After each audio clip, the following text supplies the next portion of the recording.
the Harlem Armory on 142nd Street didn't just feel warm, it pressed down like a living thing. The air was thick, smothered by layers of cigar smoke, stale beer, cheap cologne, and the metallic sting of blood. It was a Saturday night in November 1965, and every square inch of the place pulsed with life. 3,000 voices merged into a roar, echoing through the hall. People clung to mezzanine railings, yelled from atop wooden benches, squeezed against barriers. They hadn't come for finesse. They came for war.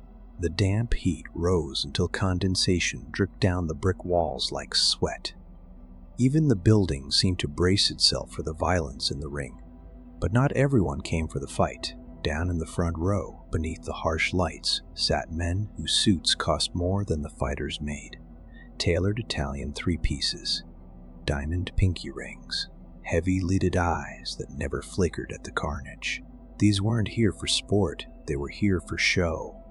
The real power in the room wasn't throwing punches in satin shorts. He was sipping warm ginger ale, crouched in stillness, watching it all like a man taking stock of his empire.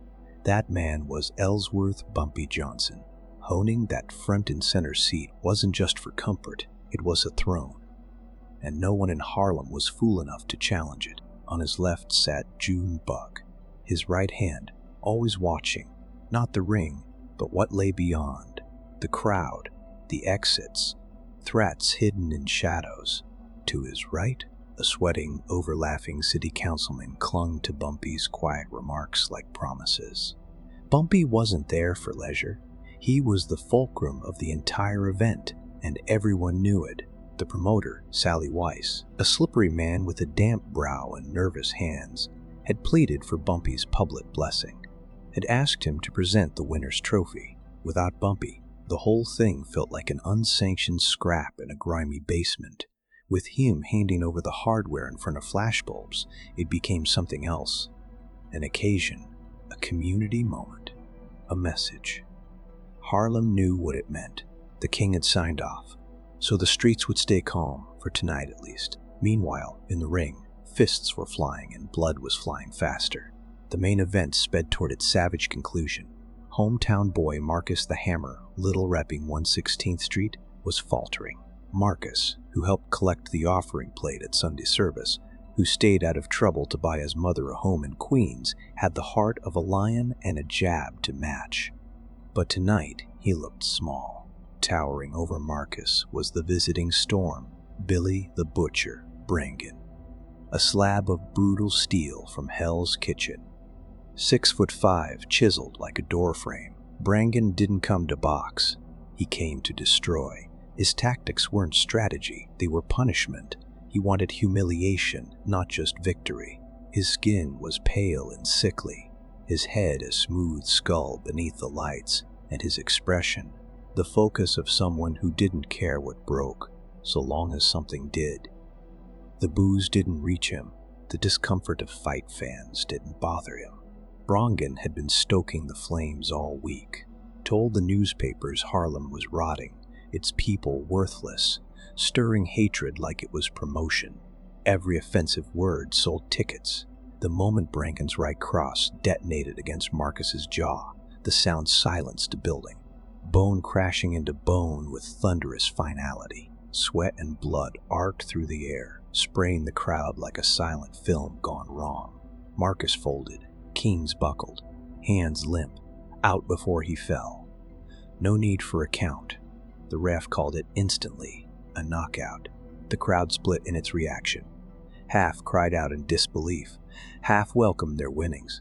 But even the cheers felt wrong, tainted by the way Marcus had dropped like a snuffed candle. Brangan didn't feel the change in the air. He strutted, flexed, howled at Harlem like he owned it. He spit out his mouthpiece like it disgusted him and leapt onto the turnbuckle, basking in the venomous chorus of booing as if it were applause. Sally Weiss scurried to Bumpy's side, mopping slick sweat from his forehead with a crumpled cloth. "Mr. Johnson, it's showtime," he said, nervous and wheezing. "Just a quick photo op. Belt, handshake, done. Then we're in tomorrow's headlines." Bumpy rose. smoothed the front of his charcoal suit with deliberate calm.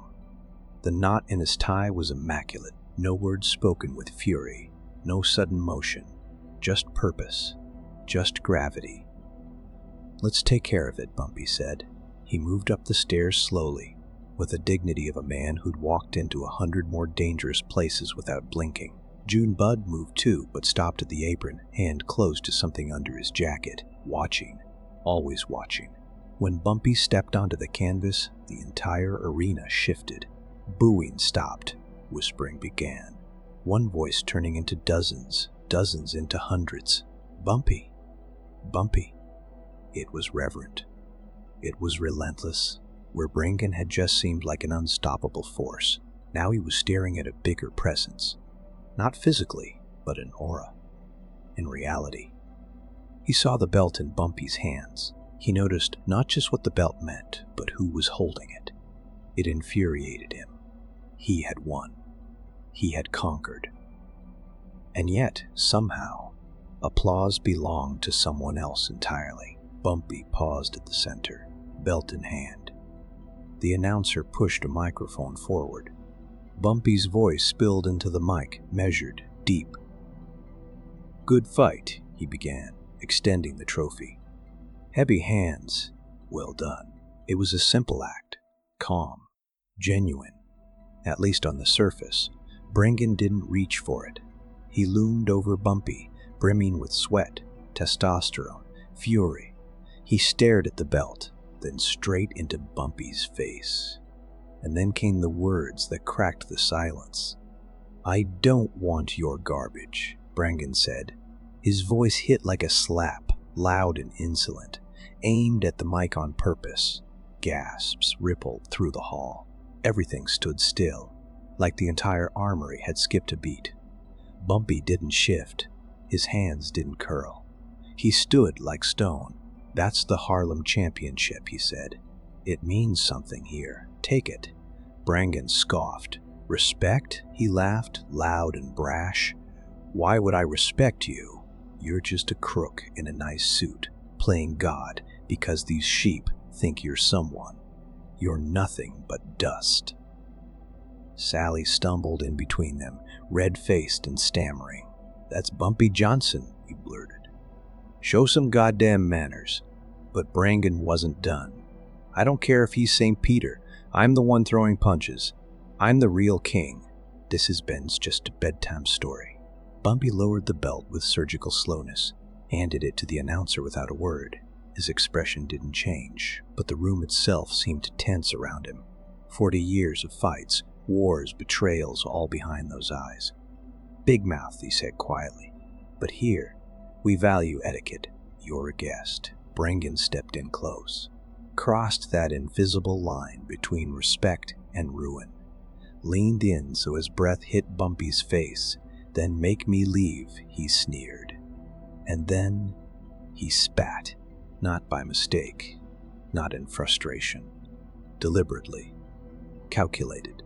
The mixture of blood, saliva, and spite landed on Bumpy's jacket like a declaration of war. There was no sound in the armory. Not one chair creaked. Not one foot moved. It was the kind of silence that comes before a thunderous end.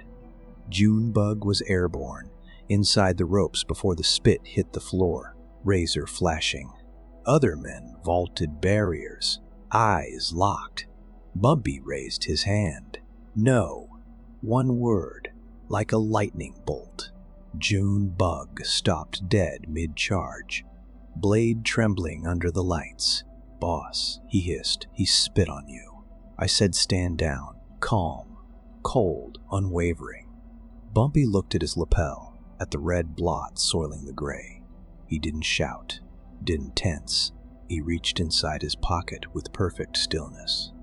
Retrieved white silk, clean, crisp. The only thing pure inside that ring. He dabbed once, twice, folded the fabric methodically, hiding the stain, dropped it at Brangan's feet. Brangan grinned, the kind of grin that screams triumph. He thought he'd rattled the old man, that all his snarling and spitting had won him something. He believed he'd embarrassed the almighty Bumpy Johnson and gotten away with it. Thought silence meant surrender. In his mind, he had just declared himself king. That's what I thought. Brangan scoffed, turning his back. Go put your slippers on, Grandpa. He moved away, chest puffed, convinced the moment was his. Bumpy didn't respond. He simply watched. 3 silent seconds. Eyes cold. No fury. No panic. Just steady calculation, the way a surgeon might study a patient before making the first incision. That wasn't a fighter in Bumpy's gaze. It was a man already finished, served, packaged, gone. Without a single word, Bumpy turned. He stepped through the ropes with the same measured grace he had entered. Let's go, he said, passing Junebug. Didn't break stride. Junebug followed, upset and confused. Razor gone, but rage still simmering. Boss, he said, voice tight. He spit on you in front of everybody. We do nothing? That's the story now? Bumpy walked up the center aisle. The crowd didn't murmur. They moved. People backed away from his path like the sea parting for Moses. Let them talk, Bumpy said. Let them wonder. Around them, whispers bloomed. Why didn't he say anything? Is he scared of Brangan? Has Bumpy gone soft? In the ring, Brangan soaked in the aftermath, still flexing, still yelling. He thought the king had bowed. He had no clue the earth beneath him had already begun collapsing. Outside, the Harlem air was crisp. The sounds of the city floated overhead, traffic, subway hum, late-night laughter. They were far away, muted, like the world had grown quiet to match Bumpy's mood. The black Cadillac waited. Door opened. He slid in. Junebug followed, slamming it shut harder than needed. The driver, a young, wide-eyed kid named Reds, adjusted the mirror nervously. Where to, Mr. Johnson? Reds asked. The office, Bumpy replied. The car pulled off, Harlem sliding past the windows in streaks of light and shadow. 10 blocks passed in silence. Streetlights strobed across Bumpy's face, but his expression never changed. Still waters. Junebug gripped the dash like it might anchor him. This wasn't how it used to go. Before, disrespect was met with steel and speed. There would have been blood on those ropes. Then Bumpy spoke. Junebug. Yeah, boss, came the quick response. What's that boy's name? Billy Brangan. Calls himself the Butcher. He signed under Mickey Cohen's Jersey crew, handled locally by this guy Goldman. Trains at Ringside Gym up on 125. Bumpy rolled the name across his tongue. Brangan. He wants glory, wants headlines, wants money and noise. He's a rising star. Big shot in the papers. They say he could get a title shot next year. Bumpy pulled out a fresh cigar, lit it with deliberate flair using a gold Zippo. In the spark flash, his features caught for a second, not angry but smiling. A dangerous kind of smile, the kind that says, this move's already planned. He thinks he's a fighter, Bumpy said softly. Smoke curled above his head, but he doesn't understand the arena. The ring is small. It has ropes, a referee, rules. He exhaled cool and slow. But the world, Junebug, the world is my ring. And in my ring, he said, smiling behind the smoke, there's no referee. They drove toward Palmetto Street, a chemical storefront. Legit on paper, connected in practice. The business front kept eyes away from what mattered most. Power in motion. The office was plain, practical. Heavy desk, rotary phone, ledger books, the hum of bleach in the air. Bumpy sat, his stained jacket still on, letting the memory of the insult stay close.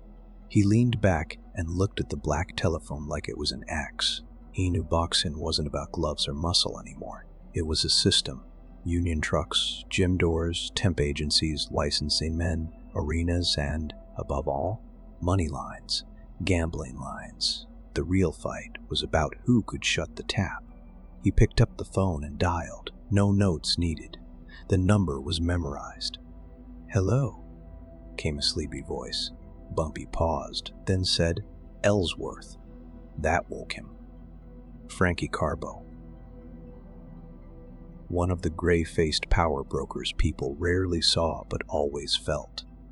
He ran boxing like a puppeteer, Mafia-tied, dangerous, but even he respected Bumpy. Ellsworth, Carbo said, instantly alert. Heard what happened at the armory. That kid, he's out of control. I'll handle the manager. No, Bumpy said. I don't want his manager. Frankie hesitated. Suspension? I can get it on misconduct. Say he assaulted an official. No, Bumpy said again. I don't want punishment. You want him gone? Carbo said carefully. Dead? Not dead. Not like that. Bumpy leaned forward. I want him dead professionally. I don't want him to fight in New York, Jersey, Vegas, nowhere. Not even underground scraps. Silence held again. Carbo breathed deep. Did the math. Ellsworth, the kid draws crowds. Promoters got money behind him. Mickey's guys got dough in this. Frankie, Bumpy said, voice velvet but lined with iron. Do you remember 1958? Madison Square Garden strike? Million a week lost? I remember. And who stopped that strike for you? You did. And who's kept the Harlem end of your number racks running without police problems? You do, Bumpy. Good. Another silence. So hear me. If Brangan fights again, anywhere, I withdraw protection. I won't lift a finger when the cops roll up your runners.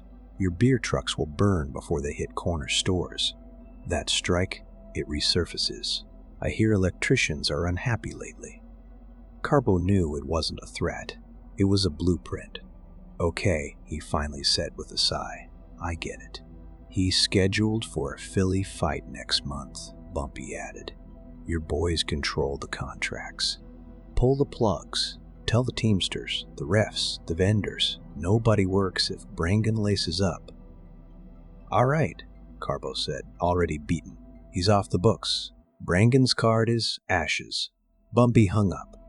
No victory grin, just action. Next call went to Slick Watts, the city's gambling whisperer. What odds he set became gospel overnight. Slick, Bumpy said. Billy Brangan, take him off the board. Slick hesitated. Nobody bets on Brangan anymore. Not in the Bronx, not in Brooklyn. Anyone who takes a wager on him answers to me. That's unheard of, Slick began, but Bumpy cut him off cold. Make me come explain myself and you'll understand. He's a ghost. Bumpy made 3 more calls, each one careful. One to a top editor at the Amsterdam News, run a piece not about Brangan's win, but his outburst. Label him unstable, toxic. Another to the head of the Fenders Union. No shipments to his training camp. No gear. No snacks. Not even towels. Then to the gym landlord, the one who unknowingly rented space from a Bumpy-owned LLC. And just like that, web spun. Invisible. Unbreakable. By 2 a.m., everything was in place. It hadn't taken blood, just phone lines and leverage. Bumpy stood up, shoulders stiff. The night's weight tugged on his bones, but not his resolve. He took off the ruined jacket, stared at it. That gray Italian wool no longer looked like armor, just a reminder. The spit had dried, almost invisible now, but Bumpy could still feel it. Could still smell the disrespect in the fabric. He walked to the trash can, dropped the jacket in, struck a match against the paper from the desk. Flame-kissed silk first, then spread. The fire shimmered inside the bin, curling cloth, turning defiance into ash. Behind him, June Bug returned, 2 steaming cups of coffee in hand. He stopped short, saw the fire, didn't speak. Then he passed over a cup. You done making calls? It's done, Bumpy said, watching flames dance. Brangan's a dead man. He just doesn't realize it yet. June Bug took a sip of his coffee, watching the flames flicker in silence. Still think we should have cut him in that ring, he muttered. Would have been quicker, cleaner, would have felt better. Bumpy's eyes reflected the dying firelight as he took a slow drink. Fast as sloppy, he said. And pain? He turned toward June Bug, calm but resolute. Pain fades. A broken jaw. A shattered knee that heals. But starvation? He glanced down at his black rotary phone with finality. Silencing a man until he doesn't exist in his own city, that lasts. When he wakes up tomorrow, Bumpy continued, placing the coffee on the desk, he's going to discover the real knockout punch. No gym, no manager, no fight, and no future. He smiled for real this time. Not the cold grin of earlier, but something deeper, satisfied, calculated. We're not just cutting him off from boxing, we're erasing his name from every piece of paper that matters. And then he added, almost like a threat dressed in velvet, when he's hungry, when he's desperate, when he's forgotten, then we'll see him. He turned off the overhead light. The glow of the trash can fire dimmed, casting the room in near darkness. Elsewhere in the city, Billy Brangan was celebrating. Champagne bubbles, velvet ropes, noise and lights. Midtown people who didn't know or didn't care. He felt untouchable. He laughed about the old man in the ring, about the silence, about how he'd walked out without a scratch. He thought he'd faced a legend and walked away the winner. What he didn't know was that the floor beneath him was already turning to clay. When Billy Brangan woke up, it felt like a train had hit him. The hangover was thick and heavy, pounding behind his eyes like a drum. It was nearly noon. Sunlight sliced through the motel blinds like a blade, exposing him where he lay sprawled on a creaky bed in Hell's Kitchen. His mouth was dry, filled with a nasty aftertaste of cheap champagne and old cigarettes. His fists throbbed with bruises earned hours earlier. He ran a hand over his face and sat up, groaning from stiffness. Despite the aching, he felt smug, victorious, kingly. He remembered Marcus collapsing under his punch, remembered the cameras, the blood, the stunned crowd. Let them boo. They'd all paid to see him fight. That was what counted. He chuckled to himself. Old man in a suit, he mumbled. Godfather of Harlem, please. He grabbed the phone beside the bed, planning to order breakfast. Steak and eggs, coffee, a morning fit for a champion. But the phone made no sound. He jiggled the receiver. Nothing. No tone. No line. Damn motel, he muttered under his breath. He tossed the phone back on the receiver with a loud clack and got up, pulling on yesterday's wrinkled clothes, tight t-shirt, jeans. He slipped his wallet in his back pocket and headed down to the front desk. The kid working reception barely looked up as Billy approached. No fear in his eyes, only discomfort. The kind that twisted in his belly. Phone's busted in 204, Brangan grunted. Yeah, I know, the kid replied without making eye contact. It's not broken, it's cut off. Cut off? Billy repeated, scowling. I paid for the week. Manager says you gotta go, the clerk said, not budging. He slid over a bill marked paid in full with a red-inked note across the bottom. Out now. You kicking me out? Billy leaned in closer. Loomed. He flexed his shoulders. Know who I am? The clerk didn't blink. You're Billy Brangan. I saw the fight. But his voice didn't tremble. His eyes weren't impressed. Just apologetic. Owner says if you're still here by noon, cops are coming. And he said something about the ice trucks. Billy blinked, confused. What about the ice? He said, if Brangan stays, the ice trucks stop running. And the linens, too. We can't run a place with no ice and no clean sheets. The kid shrugged. Just go, man. Brangan snatched the note and stormed outside. Screw this dump, he muttered. His red convertible waited in the lot, a statement car financed on promises he no longer held. He yanked open the door, dropped in, and turned the key. Click. Nothing. The engine didn't even groan. Dead. He screamed, slammed a fist on the steering wheel, then got out. He needed someone who would make sense of this. His manager. Goldman. He'd have answers. Money. Explanations. He tried waving down a cab. One finally pulled over, The older guy behind the wheel had a thick Bronx accent and years in his eyes. "Where to?" "Goldman's office, 54th and Broadway." The cabbie shifted in his seat, glancing in the mirror. He recognized Brangan. A hard stare settled in his rear view. The driver put the car into park. "Out." "What?" "Out of the car," the cabbie repeated, not flinching. "I ain't taking you. You want a broken jaw, old man? Drive. I got a medallion. I got 3 kids. Dispatch said not to pick up Brangan, or you lose your license. I'm not gambling that. Get out." Brangan slammed the door with enough force to shake the mirror. He looked around, unsure, starting to feel the chill of things slipping out of reach. He started walking 20 blocks through more looks. But not admiration this time. The people around him, the way they glanced and whispered, it felt like something had changed, like a new story was being written about him, and he didn't know the ending. Reaching Goldman's office, Brangan barged in. "Where's my purse?" he shouted. "Where's my money, Morty?" The place was empty. The receptionist's desk deserted, paintings already off the walls. In the back, Morty Goldman was packing a box with shaking hands. "Billy, you shouldn't have come. Where's the money? I knocked him out. I want my damn cut." Goldman sighed and leaned against his desk wearily. "There's nothing to pay." Commission froze the purse. "Some talk about betting irregularities." "Irregularities?" Brangan barked. "I won." "Philly fight's canceled," Goldman added quickly. "Woke up to a call from the venue. Electrical issues, they said. Total shutdown. What the hell is going on?" Goldman looked at him like someone delivering a diagnosis you couldn't come back from. "You want answers? Fine, you screwed up.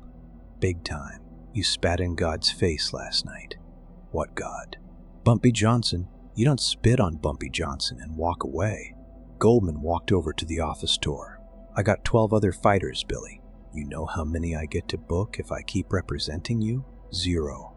The association already called. You're toxic. I'm fired too if I don't drop you." Brangan's voice cracked. "You can't do this."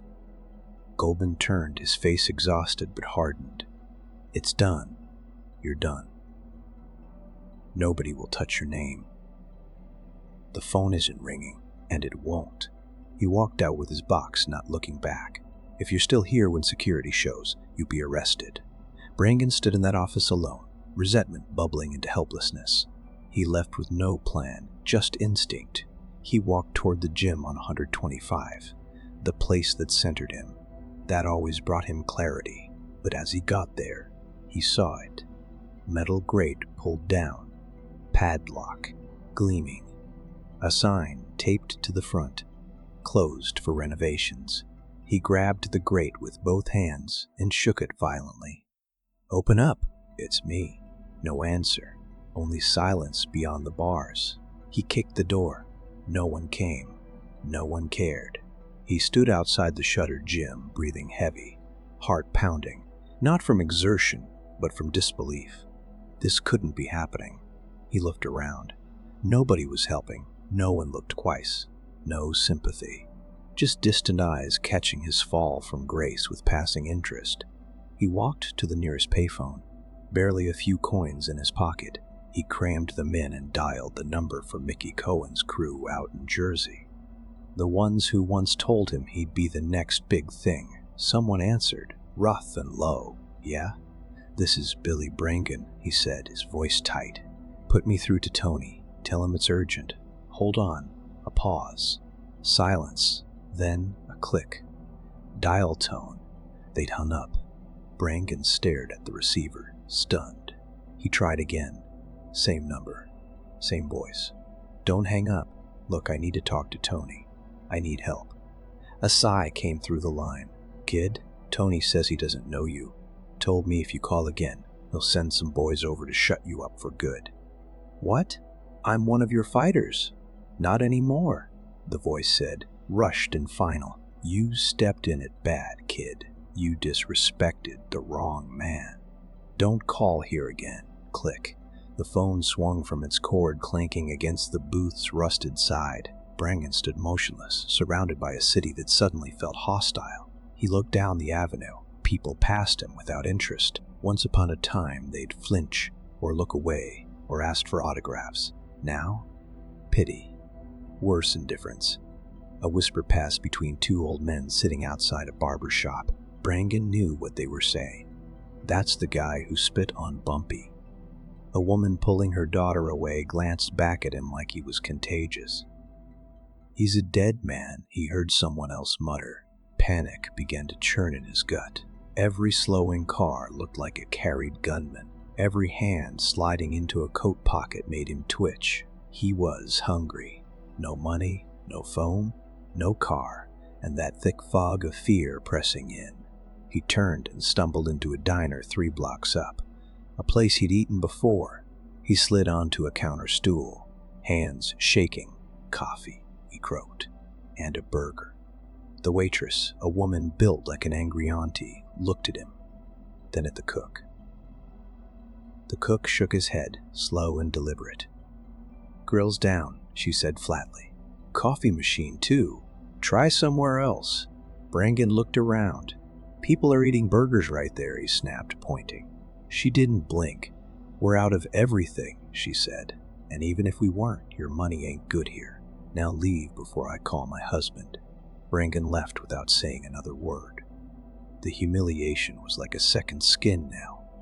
It was dusk. The city was cooling. Long shadows spilled across the sidewalk. Fatigue finally caught up. He sat down on a bench, dazed. For the first time since the fight, reality sank past his bones. Bumpy wasn't going to kill him. Not with bullets. He was bleeding him out slowly, with exile, disrespect, isolation, not a punch thrown. But it hurt worse than any uppercut, and now desperation took over. No more pride, no more swagger, just bare survival. He remembered where Bumpy's legitimate office was. He'd heard it mentioned. Palmetto Chemical. It was his only hope for mercy. Brangan began walking, 40 blocks, past whispers, past turned backs and locked doors. His shirt clung to his skin. By the time he reached the storefront, night had fallen fully. Sweat coated him. His face was drawn, hollow. He looked less like a fighter than a man who'd been living out of a car. He saw light inside. Walked up to the glass. Knocked, not too hard. "Mr. Johnson," he said. Another knock. "Please." The door opened, and Junebug stood in the frame. Arms crossed, expression sour. He looked Brangan up and down like a pest he was forced to acknowledge. "He's expecting you," Junebug said, and stepped aside. Brangan entered, shoulders curled inward like a beaten animal. The fluorescent lights inside made everything look worse. Clean, cold, unforgiving.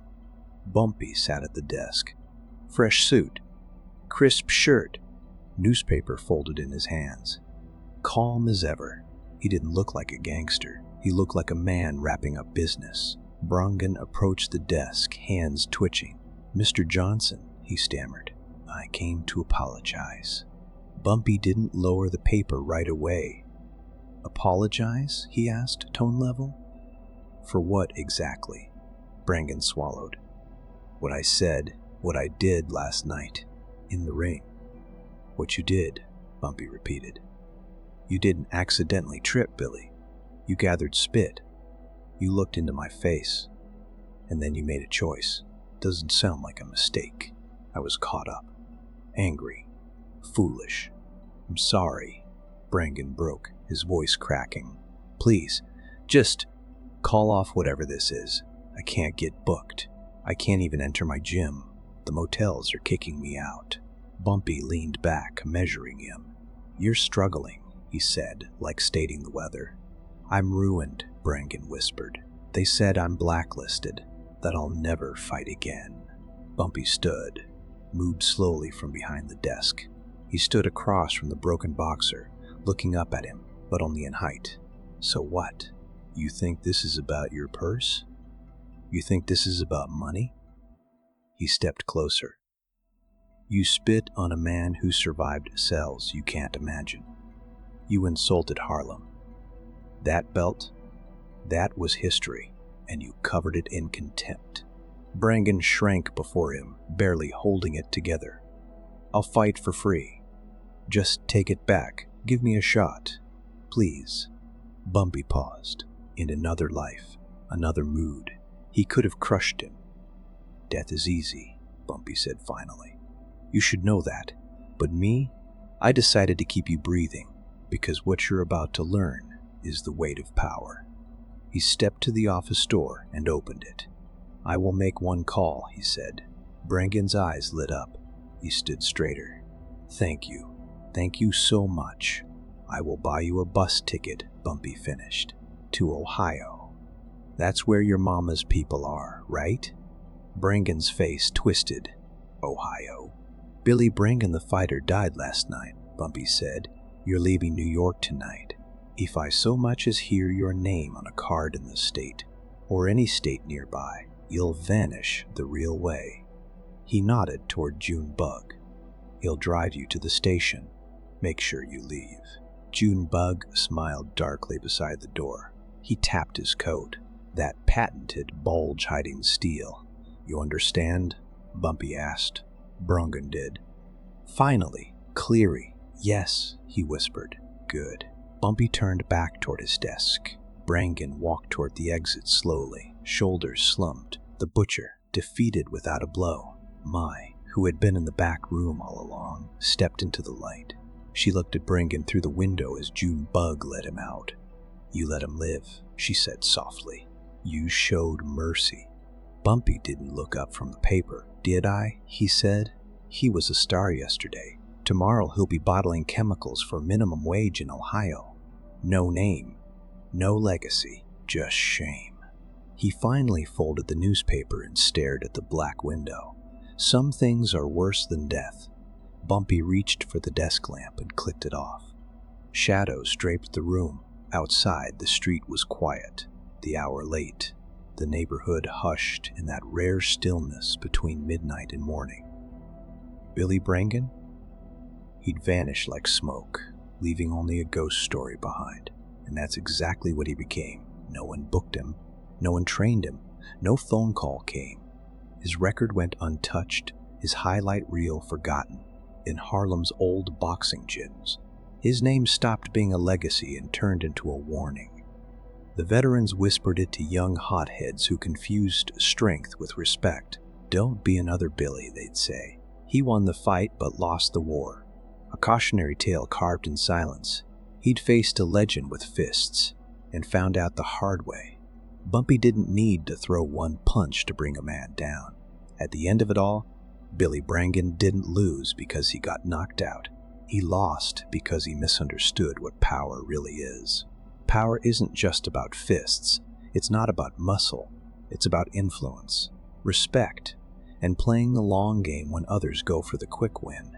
Bumpy Johnson didn't have to throw a single punch. All he needed was a phone call. This wasn't just a story about a fight. It was a lesson in consequences and the silent strength of a man who never raises his voice, yet still brings empires to their knees. If this story gave you chills, made you think, or simply kept you watching, make sure to like the video. Subscribe for more real stories that hit harder than any punch, and turn on the notification bell so you never miss the next chapter in the world of legends like Bumpy. If you were in Bumpy Johnson's shoes, would you have shown mercy like he did, or handled it right there in the ring? Drop your answer in the comments. I'd love to hear what you would have done. Life in Harlem slowly carried on. And Bumpy? He returned to Lenox Terrace, took his place on the balcony of his high-rise apartment, and watched the sunrise break across the rooftops of his city. Mug of black coffee in hand, calm, steady. He was the king, and the king knew. Sometimes, all it takes to end a man is a phone call. At the end of it all, Billy Brangan didn't lose because he got knocked out. He lost because he misunderstood what power really is. Power isn't just about fists. It's not about muscle. It's about influence, respect, and playing the long game when others go for the quick win. Bumpy Johnson didn't have to throw a single punch. All he needed was a phone call. This wasn't just a story about a fight. It was a lesson in consequences and the silent strength of a man who never raises his voice, yet still brings empires to their knees. If this story gave you chills, made you think, or simply kept you watching, make sure to like the video, subscribe for more real stories that hit harder than any punch, and turn on the notification bell so you never miss the next chapter in the world of legends like Bumpy. If you were in Bumpy Johnson's shoes, would you have shown mercy like he did, or handled it right there in the ring? Drop your answer in the comments. I'd love to hear what you would have done.